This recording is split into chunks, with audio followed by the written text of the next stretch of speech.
బాచిపల్లి గ్రామానికి ఈరోజు చేయడం జరిగింది.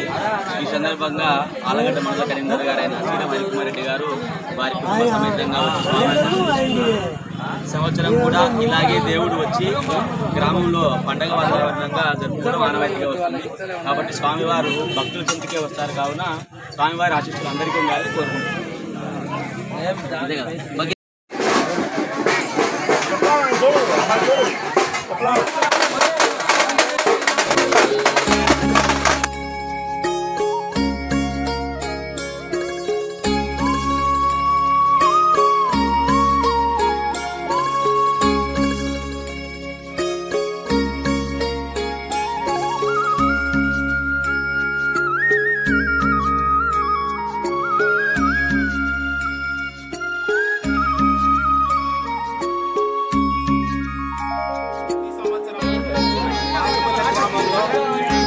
పార్వేట ఉత్సవం మొదలవుతుంది. అహోబిలం నుంచి లక్ష్మీ నరసింహస్వామి ఈ యొక్క ప్రహ్లాదులతో సహా ఇచ్చేసి పార్వేట ఉత్సవంలో ప్రతి గ్రామానికి ఇచ్చేసి అందరినీ ఆహ్వానించి ఈ 42 రోజులు పార్వేట ఉత్సవం జరిపి దాదాపు 32 గ్రామాల్లో పర్యటించి ప్రజల చెంతకు వచ్చి అందరికీ చల్లని దీవెనలు అందించి ఈ యొక్క కార్యక్రమం ప్రతి సంవత్సరం జరుగుతుంది. ఈ యొక్క తెలుపు వచ్చేసి ఇక్ష్వాకుల వంశానికి చెందినటువంటిది. ప్రతి సంవత్సరం మొదటగా బాచిపల్లి గ్రామంలో ఇక్కడే ఆరాధన జరుగుతుంది. అందరూ కూడా వచ్చి ఈ యొక్క స్వామివారిని దర్శించుకుని వారి యొక్క కృపకు పాత్రలవుతారని తెలియజేసుకుంటున్నాం. ధన్యవాదాలు.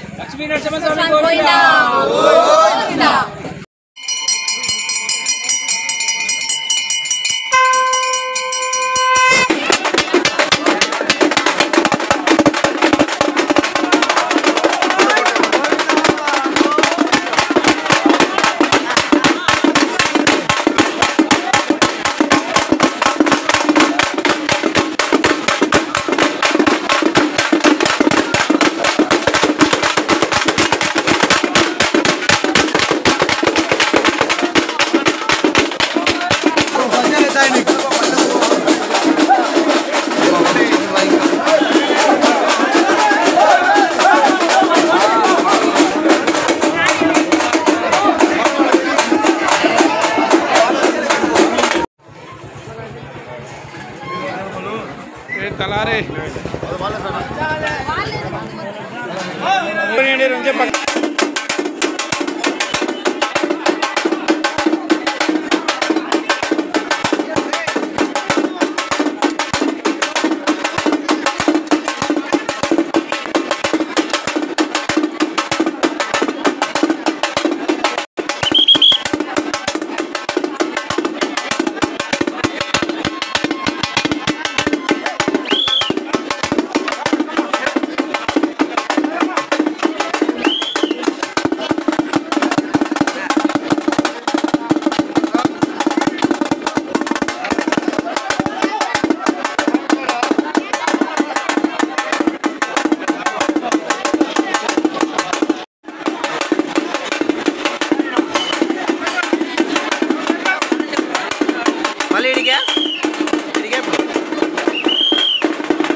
ఏం ప్రశ్న తీసుకున్నావా?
కవసాత్ కల్పిత సన్నిధానం లక్ష్మ్యా సమాలింగిత వామభాగం లక్ష్మీనృసింహం శరణం ప్రపద్యే వరదం గరుడాద్రీశం శ్రీనిధిం కమలాపతిం శరణ్యం వరదం వందే ప్రహ్లాద వరదం హరి ఉభయక్షేత్రమైన అహోబిలం శ్రీభూమిలీలా చంచలక్ష్మీనాయికా సమేత శ్రీ జ్వాలా నృసింహస్వామి మరియు ప్రహ్లాద వరద స్వామి యొక్క 45 రోజుల పాటు జరిగే పార్వేట మహోత్సవానికి 33 గ్రామాలు 45 రోజుల పాటు పర్యటిస్తారు. ఈ గ్రామంలో మొదటి ఊరుగా బాచుపల్లి గ్రామంలో రాత్రి సుమారు 12:30 గంటలకు ఇక్కడ స్వామివారు వచ్చేసి మహానైవేద్యంతో స్వామివారికి పూజలు అందుకొని భక్తులు అందరూ వచ్చి కాయకర్పూరం అంతా సమర్పించి భక్తుల యొక్క కోరికను తీర్చడానికి కోసం స్వామివారు 33 గ్రామాలు పర్యటిస్తారు. ఇదే కాకుండా తన కళ్యాణానికి తనే స్వయంగా వచ్చి ఒక ఆహ్వానం పలికేరకు ఒక ఆనవాయితం కాబట్టి ఈ 33 గ్రామాలకు మాత్రమే స్వామివారు ఇచ్చేసే ఆనవాయితీగా ఎన్నో సంవత్సరాల నుంచి జరుగుతుంది. ఈ తెలుపుల మీద స్వామివారు పర్యటిస్తారు. ఈ తర్వాత నెక్స్ట్ కొండంపల్లెకి స్వామివారు పొద్దున బయలుదేరి సుమారు 10, 10:30, 11 ప్రాంతంలో అక్కడ చేరుకుంటారు. కావున భక్తులందరూ పరోక్షంగా కానీ ప్రత్యక్షంగా వచ్చి స్వామివారికి కృపాపాత్రులు శ్రీ లక్ష్మీ నరసింహస్వామి గోవిందా.